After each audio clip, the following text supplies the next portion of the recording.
भारताचे एक सार्वभौम समाजवादी धर्मनिरपेक्ष लोकशाही गणराज्य घडवण्याचा त्याच्या सर्व नागरिकास सामाजिक आर्थिक व राजनैतिक न्याय विचार अभिव्यक्ती विश्वास श्रद्धा व उपासना यांचे स्वातंत्र्य दर्जाची व संधीची समानता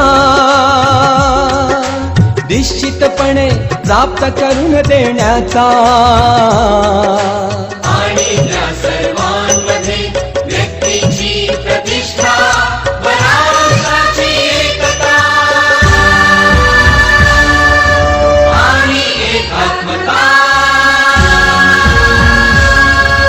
यांचे आश्वासन देणारी बंधुता प्रवर्धित करण्याचा संकल्पपूर्वक निर्धार करून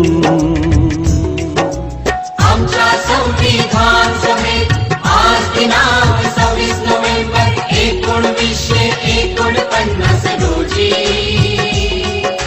या